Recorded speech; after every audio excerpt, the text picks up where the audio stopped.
Your micro brain on climate.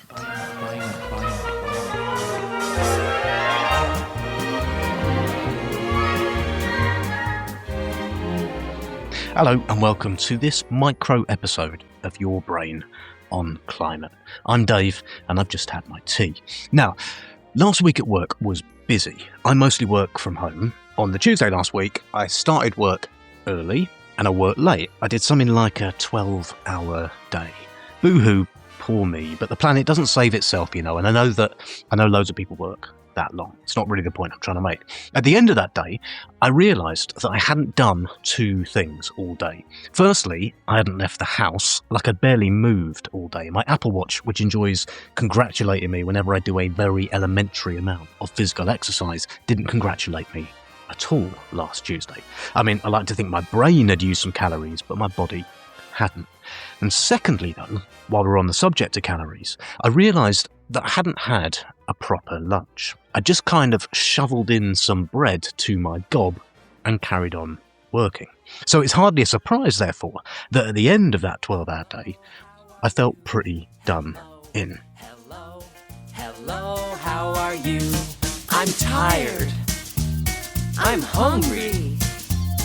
I'm not so good.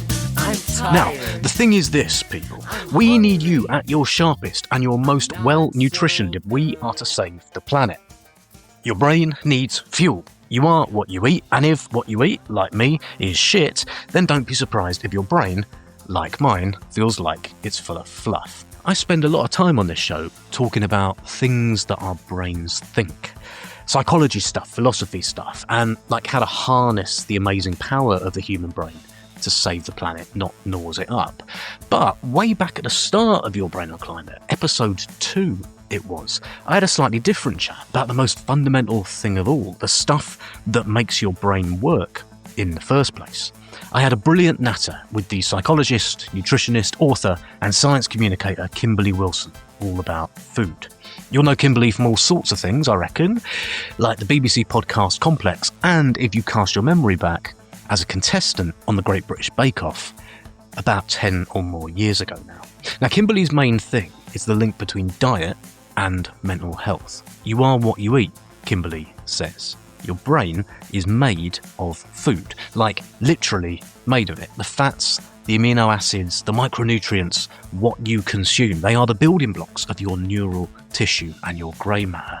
What you eat determines how well you think, how you behave, and your mood. So if you eat Lego bricks, you will get Lego bricks for a brain. And you are how you eat. Wolf down your dinner while you're feeling stressed or with one eye on a stressful email, and you ain't going to digest it properly. The French, it turns out, have peculiar views about a lot of stuff, but on the subject of the value of a long and languorous lunch, they are 100% correct. So, as I sat at my desk the other day, eating dry bread and feeling sad, I thought about that chat, and I'm going to play you a little snippet of it right now. So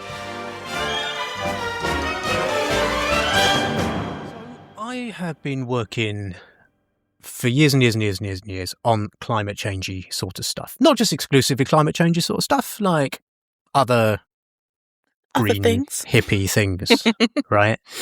And I've worked in offices, which obviously I haven't done for kind of 18 months now. I've worked in offices.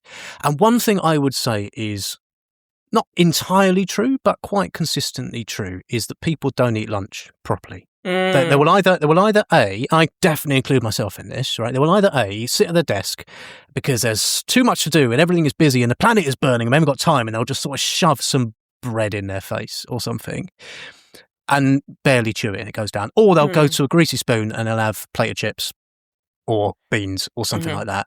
And so there's that. And then the other thing I noticed is there's an awful lot of people working on climate changey stuff that are all strung out and depressed and burned out, kind of. And I wonder if one of the first things we need to be doing then, if what we're trying to do is save the planet, is have a proper lunch. What do you reckon? Lunch will save everything. Well, I think, yeah, I come across, because I work with issues with food and digestion and IBS, I see a fair amount of this. And I think one of the things that it's important to know is that your body is very sensitive to what we call valence. It's pleasantness versus unpleasantness. But also that eating requires a different kind of neurological environment to work. So we think about the sympathetic versus the parasympathetic nervous system. So your sympathetic nervous system being fight, flight, activity, movement, action, getting stuff done. And your parasympathetic nervous system being what literally we call it the rest and digest system. Let's settle down. Let's stop for a moment.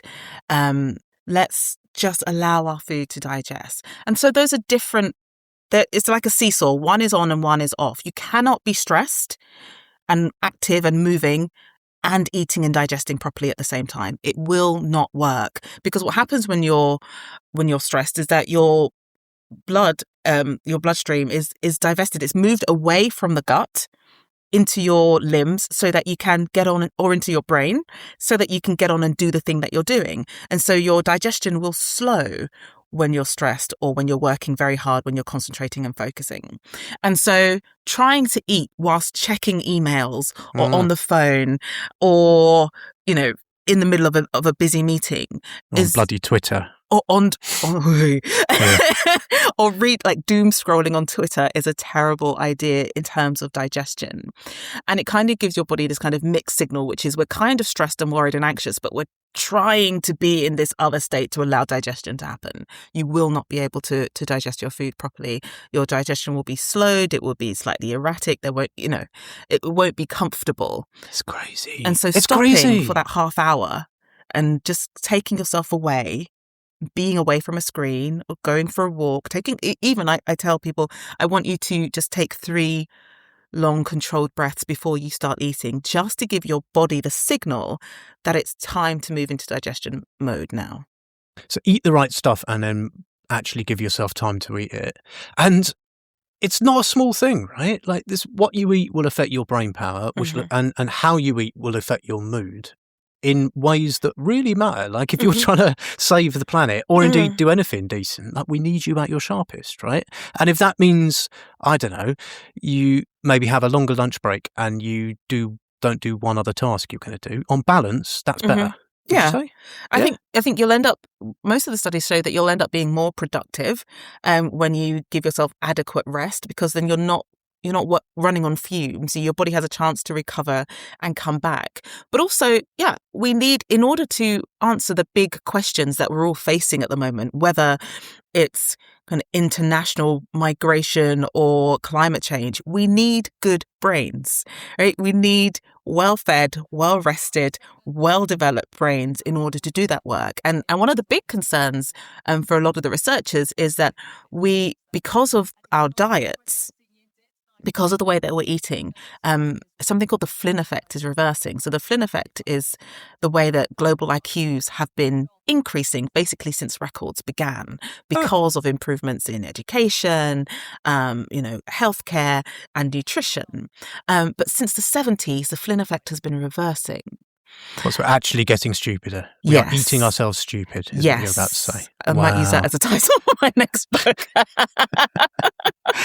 Wow. And that's a worry, isn't it? Right? Because actually, these because are complex we're stupid enough issues. As it is. Exactly. Really complex issues need attention, focus, complexity and systemic thinking. You need good brains to do that. And so that's a worry.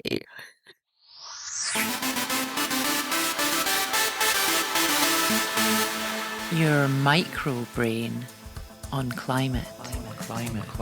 Thank you hugely for listening to this micro episode. A reminder of my episode with Kimberly Wilson back in episode 2 back in 2021. The whole chat is fascinating. There's a link to it in the show notes. We talk not just about the direct links, the sort of stuff you heard between diet and the brain, but also about the wider issues of like what we eat and its relationship to climate change, and why getting people to change their diets is one of the hardest things to do because of the associations and the culture that we have around food. A reminder before I go that I can only keep on doing this show with your support, and there's a couple of ways you can support. 3, actually. Number 1, just tell people. Share it with a friend. That's lovely. Secondly, please give me a review on your podcast medium of choice. Yes, please. It makes a huge difference to the algorithms, and that makes a huge difference to my profile.